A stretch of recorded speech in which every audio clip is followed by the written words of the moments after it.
Hi friends, లేటెస్ట్‌గా అజయ్ దేవగన్ హీరోగా రూపొందిన football coach Rahim biopic 'Maidan' రీసెంట్‌గా అయితే రిలీజ్ అయింది. ఈ మూవీ ఎలా ఉంది? అసలు ఈ స్టోరీ ఏంటి?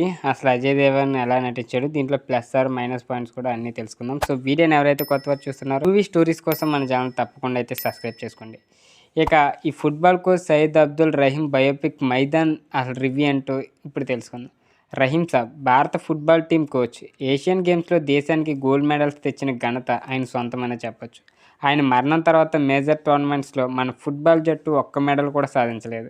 సో హైదరాబాద్కి చెందిన ఆయన జీవితం ఆధారంగా రూపొందిన బయోపిక్ 'మైదాన్'. సో ఇక కథ విషయానికి వెళ్ళిపోతే, మన దేశంలో ఫుట్బాల్ అంటే బెంగాల్ అని ముద్రపడిన రోజులు. అది 1950 60వ దశకం. ఇండియన్ ఫుట్బాల్ ఫెడరేషన్ అంతటా బెంగాలీల ఆధిపత్యమే. ఆ సమయంలో హైదరాబాదీ రహీమ్ సాబ్ అంటే మన అజయ్ దేవగన్ ఫుట్బాల్ కోచ్ అనమాట.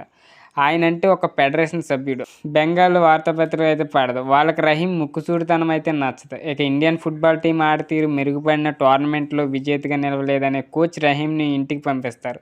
సో ఇంటికి పంపిన తర్వాత మళ్ళీ రహీం ఫెడరేషన్ దగ్గరికి ఎందుకు వెళ్ళారు? కోచ్ కావడంలో ఆయనకి సాయం చేసింది ఎవరు? ఇండియన్ ఫుట్బాల్ కోసం రహీం ఏం చేశారు? ఆయన జీవితంలో విలన్ ఎవరు? ప్రతిభావంతులైన ఆటగాళ్ళని ఎలా ఎంపిక చేశారు? జట్టులో స్ఫూర్తి ఎలా నింపారు? రహీం కుటుంబం ఏ విధమైన మద్దతు ఇచ్చింది? ఇక ఏషియన్ గేమ్స్ కోసం జకార్తా వెళ్లే ముందు ఏం జరిగింది? టోర్నమెంట్లో ఆటగాళ్ళు రహీం ఎదుర్కొన్న సవాళ్ళు ఏమిటి అనేది ఇక ఈ మూవీ. సో ఇక మన భారతీయులకు వినోదం అంటే గుర్తుకొచ్చేవి రెండే. ఒకటి సినిమా, ఇంకోటి క్రికెట్. ఇండియాలో ఐపీఎల్ అంతలా హిట్ అవ్వడానికి కారణం ప్రజల్లో క్రికెట్ మీద ఉన్న మక్కువ కారణం అని చెప్పొచ్చు. క్రికెట్ కంటే ముందు హాకీ, ఫుట్బాల్ వంటివి ఆడారు. ఇంటర్నేషనల్ టోర్నమెంట్స్లో మెడల్స్ కూడా సాధించారు. అయితే ఇప్పుడు ఆ ఆటలు అంత పాపులర్ అయితే కాదు. హాకీ మీద చెక్ ద ఇండియా మూవీ వచ్చింది. ఫుట్బాల్ మీద మైదాన్ తీశారు. ఇక స్పోర్ట్స్ బయోపిక్ అంటే పాపులర్ సక్సెస్ఫుల్ పర్సన్స్ జీవితాలే.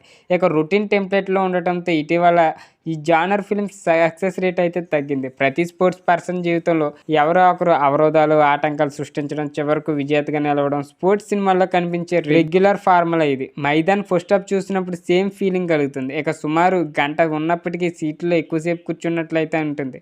అసలు మజా ఇంటర్వెల్ తర్వాత మొదలైద్ది. ఇక థియేటర్లో కాకుండా మైదాన్లో కూర్చున్న అనుభూతి అయితే ఆడియన్స్కి ఇవ్వడంలో ఆర్టిస్టులతో పాటు టెక్నికల్ టీమ్ మెంబర్స్ 200% సక్సెస్ అయ్యారనే చెప్పొచ్చు.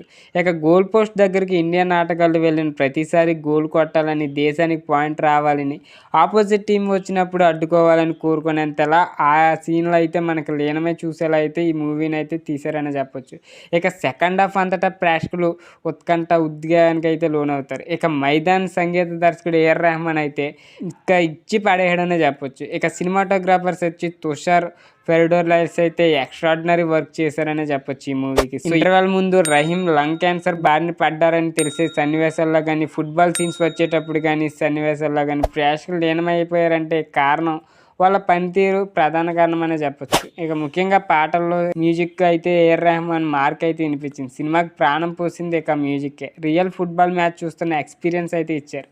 ఇక కథలోని కీలక మలుపుల దగ్గరికి వెళ్ళడానికి దర్శకుడు అమిత్ శర్మ కొంచెం టైం అయితే తీసుకున్నారు. ఫ్యామిలీ సీన్లు సైతం అంతగా ఆకట్టుకోలేదు. అయితే ఒక్కసారి కథలోకి వెళ్ళిన తర్వాత చూపు పక్కకి తిప్పుకోలేదు. సో రన్ టైం కాస్త తగ్గించుంటే బాగుండేది. ప్రొడక్షన్ వాల్యూస్ కూడా బాగున్నాయి. 1950 అండ్ 60 వాతావరణం అయితే మనకు ప్రతిబింబించేలా ప్రొడక్షన్ డిజైనింగ్ అయితే వర్క్ చేశారని చెప్పొచ్చు. ఇక రహీం ఎలా ఉన్నారంటే ఈ తరం ప్రేక్షకులకి అయితే తెలియదు. ఇక సినిమా పూర్తయ్యాక రహీం ఫోటో చూపిస్తే ఒక్క క్షణం రహీం అంటే అజయ్ దేవగన్ కాదా, ఆయన బదులు మరొకరిని తెరపై చూపిస్తున్నారేంటి అనుకోవడం సహజం.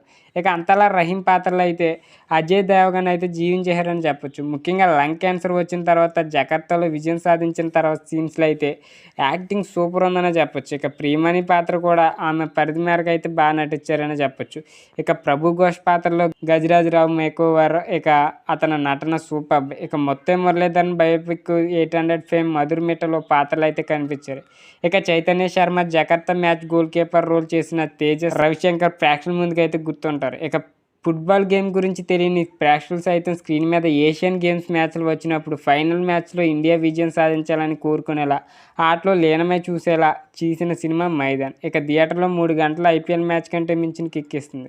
ఇక అజయ్ దేవగన్ బెస్ట్ పర్ఫార్మెన్స్ ఇచ్చిన సినిమాల్లో మైదాన్ ఒకటిగా నిలుస్తుందని అయితే నేను అనుకుంటాను. ఇక just and go and watch. మీరు చూడండి, మీకు ఎలా అనిపించింది ఈ మూవీ కింద కామెంట్ రూపంలో తెలియజేయండి. వీడియో నచ్చితే తప్పకుండా లైక్ చేయండి. ఇలాంటి మూవీ రివ్యూస్ కోసం మన ఛానల్ తప్పకుండా సబ్స్క్రైబ్ చేసుకోండి.